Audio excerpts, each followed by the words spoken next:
Maxton Soviak, Petty Officer 3rd Class, Devil Dock, U.S. Navy, Berlin Heights, Ohio.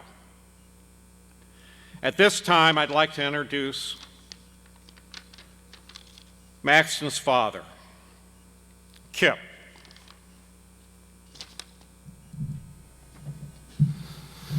Good evening.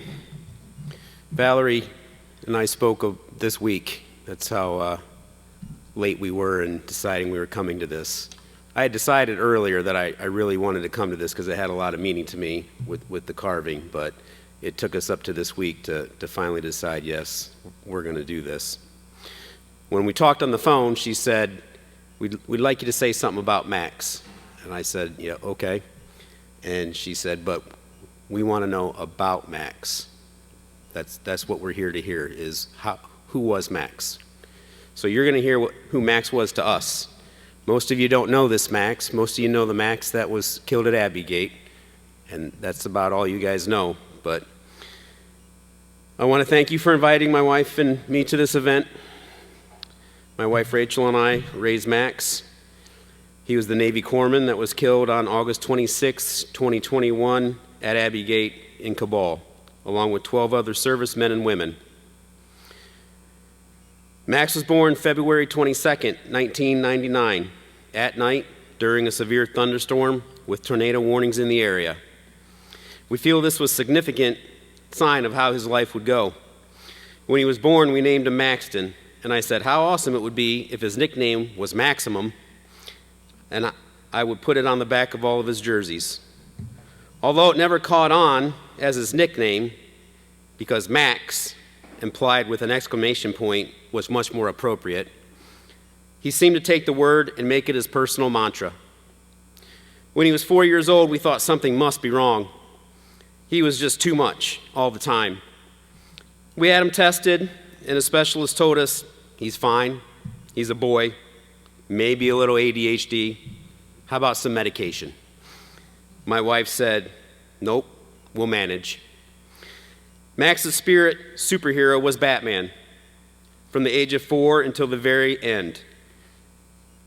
We had to turn a closet into the Batcave, and he moved all of his toys into it and wore his Batman costume every day.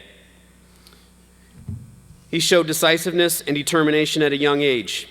Also at 4, he presented to us that he needed a black cat, and of course he would name it Batman. So Rachel takes him to the Humane Society, goes into the cat room. He looks all around and says, nope, he's not here. There were not any black kittens. So Rachel gets serious about it, and she starts calling around all the surrounding counties, all the Humane Societies, and we make a drive to another shelter that said they had one. He walks into the room, looks around, spots the cat, says, he's the one. Batman, who ended up being a female, was our family cat for 19 years and passed away in January of 2021, 8 months before Max. Maxton loved being outdoors, and many times as a child, his frustrations could lead to meltdowns, and he would announce that he would just go live in the woods, which included a trip to Cedar Point, where at the end of a night, we had to drag him through the park with him screaming the whole way, just leave me here, I will just dig a hole in the sand and live on the beach. He was very involved with his Boy Scouts, if it meant going camping, going swimming, shooting, canoeing, or hiking. But I think Maxton's relationship with sports and physical fitness and activity is what ultimately helped him center his energy and allowed him to focus on completing his goals. He loved football. He relished the feeling of physical contact and was fearless on the field. Maxton, unfortunately, was never the biggest player. He didn't seem to notice. As a sophomore on the team, they usually used him for the scout team, and he made sure he went against the one senior who would sign to play college football as a linebacker. He was across from him on every play. Max also loved wrestling, which led him to jiu-jitsu and then into CrossFit. Max was a natural-born leader, a fierce competitor, and a real charmer. His high school football coach loved to say, Max could sell you your own used car and make you think you got a great deal. He could easily use these skills for both good and evil. Maxton easily made friends wherever he went. And when we talk to those people, they tell us that he made them feel good about themselves, and they considered him one of the closest friends they have ever had. That is the Maxton we knew. Our regret is not getting to know the man he became. We only learned later how much he was respected for his skills as a corpsman. The Marines he took care of called him Doc Soviak. Most corpsmen are called Doc, but the way they say Doc is a title of respect. And to them, he was Doc Soviak. They would sneak up to his room and have him patch him up at night. He was considered an integral part of the group, more of a Marine with medic skills than a Navy corpsman that took care of Marines. I would be remiss not to say to the veterans here tonight, thank you for your service. Thank you for taking your turn on the wall while we slept. Thank you for keeping us safe. Maxton comes from a family that served. His great-grandfather was Army in World War II. His two grandfathers were Army and Air Force during Vietnam.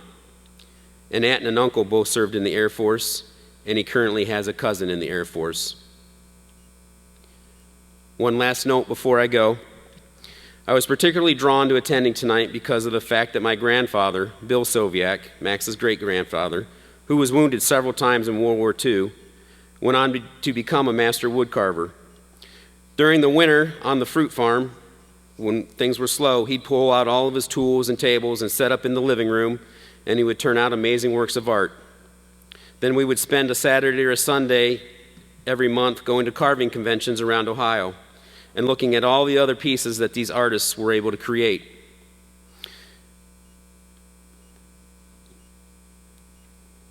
When Max's belongings were returned to us from California, there was a cardboard box with wood blanks, knives, chisels, and a book, Wood Carving for Beginners. So this evening's events have a very special meaning to me.